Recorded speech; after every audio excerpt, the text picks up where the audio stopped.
Pero ella, a partir de ese momento, empezó una guerra contra algo que era imposible ganar, que era la mayoría calificada de las cámaras que ya se veía venir en las próximas elecciones.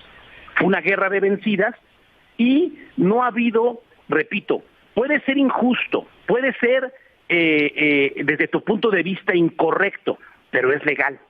Y cuando está en la Constitución, todo el mundo está obligado a hacer cumplir la Carta Magna. Así es de que no nos espantemos, estas reformas se dan siempre. Hoy, por ejemplo, en Estados Unidos, ¿cómo es posible que firme esta orden ejecutiva y que quiera cambiar la Constitución el señor Trump? Bueno, si regresan los demócratas, las cosas irán en otro rumbo. Y eso es el mandato de las urnas y es la maravilla de la democracia.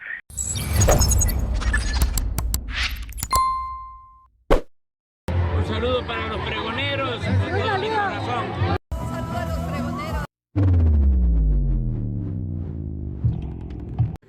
El periodista Gustavo Rentería le restrega pues esta derrota ya definitiva a Norma Piña, la ministra presidenta de la Suprema Corte de Justicia, y de sus secuaces, los ministros que aún la acompañan, mis estimados amigas y amigos pregoneros, 7, 8 de estos ministros que aún siguen pues tratando de bloquear, de boicotear esta pues reforma al Poder Judicial en el tema de la elección de personas juzgadoras, que sigue avanzando, mis estimados amigas y amigos pregoneros, hasta el grado de hacer el ridículo de la misma Suprema Corte, el mismo Poder Judicial, de no aceptar las listas de esta misma comisión que ellos mismos llevaron a cabo, de todas las personas inscritas que tenían ese derecho a participar en esta elección.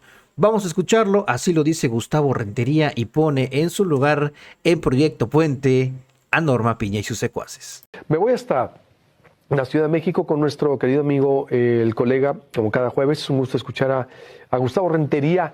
¿Cómo estás viendo, mi querido Gustavo, el aniversario de la Constitución?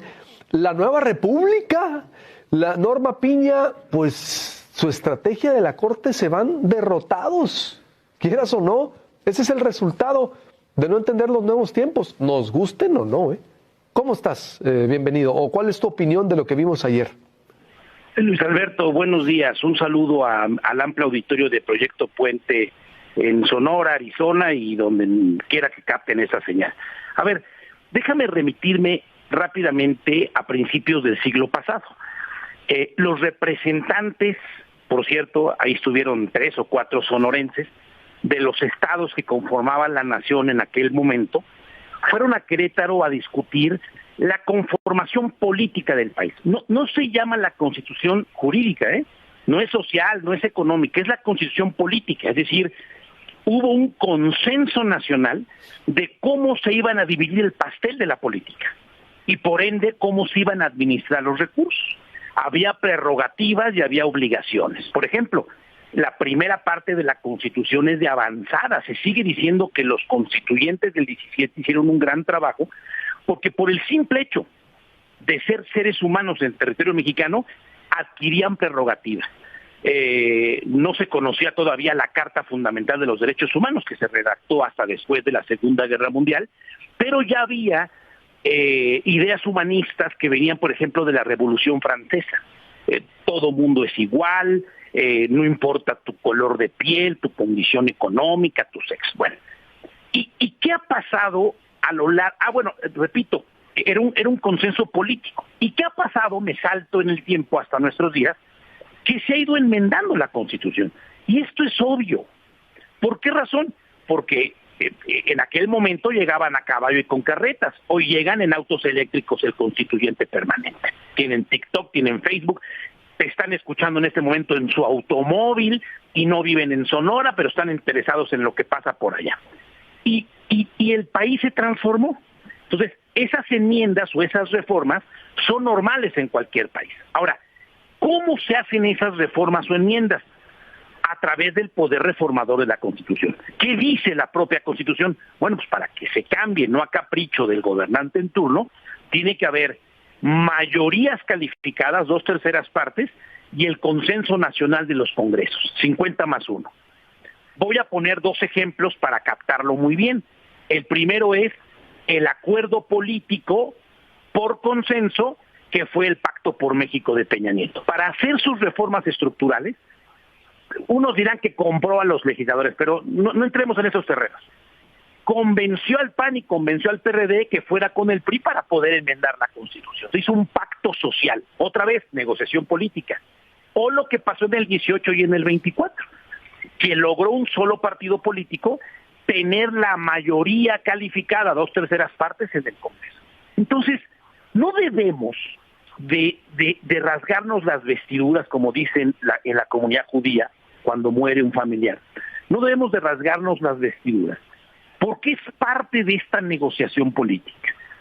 En otras palabras, si regresara el PRI o regresara el PAN y quieren quitar de la Constitución... Querido, tengo que hacer un corte y vuelvo contigo, por favor, discúlpame. Sí, me permites, está muy interesante lo que está diciendo Gustavo Rentería, el contexto de la Constitución, de las reformas y el estado actual.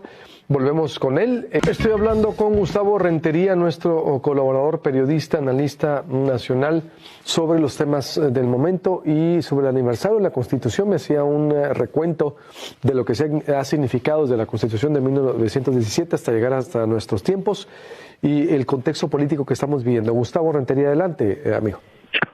Decía yo, si alguien quiere cambiar la Constitución ahora, tendrá que lograr la mayoría calificada en las cámaras, lograr el consenso de 50 más 1 de los congresos locales, y así podrá quitar el apoyo a los abuelitos que tanto les molesta, o el apoyo a las madres trabajadoras o indígenas o personas con discapacidad. Es decir, lo que se ve en la Constitución y el rumbo que toma el país es el mandato de las urnas. Y regreso a tu opinión primera. ¿Qué pasó con Norma Piña? Pues son otros tiempos. Puede ser que esté mal, porque muchas veces lo legal no es enteramente justo. Pero hoy los tiempos indican, por consenso y por mayorías, que va a haber elección de personas juzgadoras. Y la señora, precisamente hace 1 año y 1 día, cuando el aniversario de la revolución, no se puso de pie, no aplaudió y fue la nota.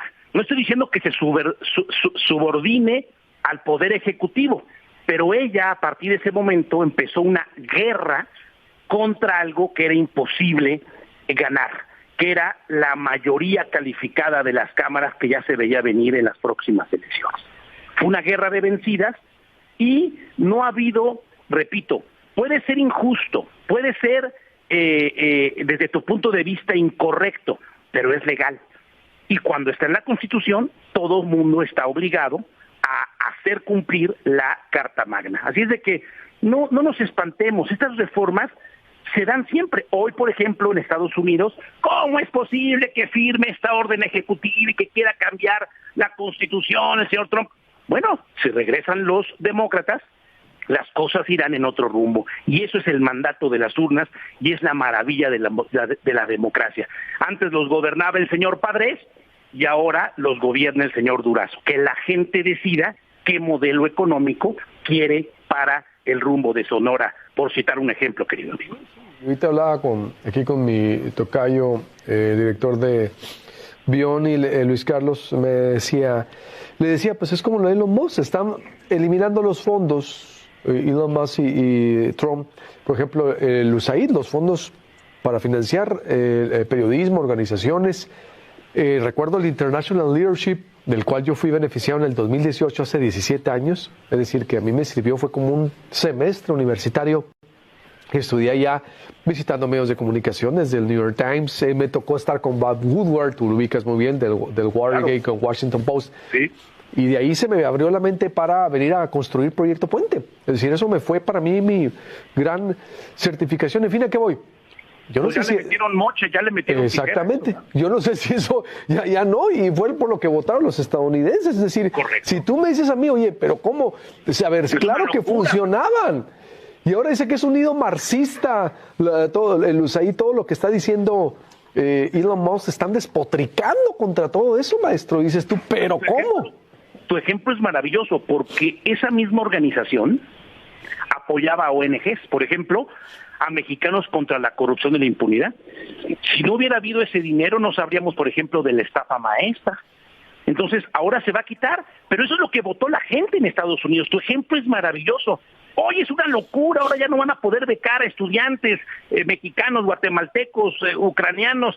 No, pues no, ya no, porque ya llegó este modelo. Ahora, si tú quieres regresar esos fondos, tendrás que votar por los demócratas. Es decir, en México nos rasgamos las vestiduras porque somos muy nuevos en democracia. En Estados Unidos ya saben que los 4 años puede ser hacia el lado izquierdo, otros 4 años u 8 al lado derecho, arriba, abajo, porque están acostumbrados a estos vaivenes.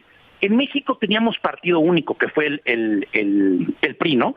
Y después tuvimos alternancia en el poder, pero no cambio de régimen, porque el PRI y el PAN fue completamente igual, hay que aceptarlo. Pero en el caso de Morena es completamente distinto. Para bien o para mal, que la gente decida, no estoy calificando, pero es completamente distinta la política de Morena que la política del PRI y del PAN. Y esto es fundamental para la democracia. Ahora, no nos gusta, vienen las elecciones. Yo hablaba hace unos minutos en la radio veracruzana, va a haber elecciones. ¿No te gusta Rocío Nale? ¿No te gusta Claudia Sheinbaum? ¿No te gustan las mayorías en las cámaras?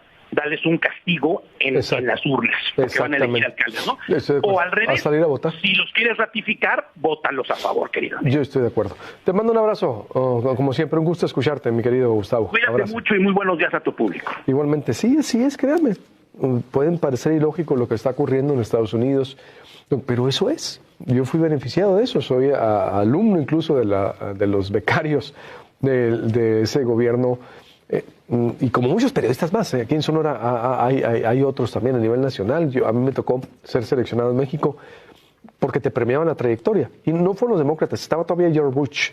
De hecho, me tocó a mí antes ir a analizar las elecciones de Barack Obama para noviembre 2008. Pero ahorita a lo mejor todo eso se va a acabar. Y el USAID que sirvió para la democracia, y está llegando Elon Musk, un empresario, a meterle mano a eso, a cuestiones de la guerra, ¿y qué haces? Sí, seguir visibilizando, denunciando, pero pues eso es lo que votaron exactamente los gringos, ¿eh? Y eso es lo que están votando también, votaron aquí en el país. Vamos a un nuevo modelo de justicia. ¿No te gusta? Me encanta lo que dijo Gustavo, es verdad. Pues sal a votar. O entramos en una nueva cultura cívica de la participación también, porque a llenar las urnas con votos, o pues vamos a dejar el coto de poder, el poder solo más a los gobiernos, ¿eh?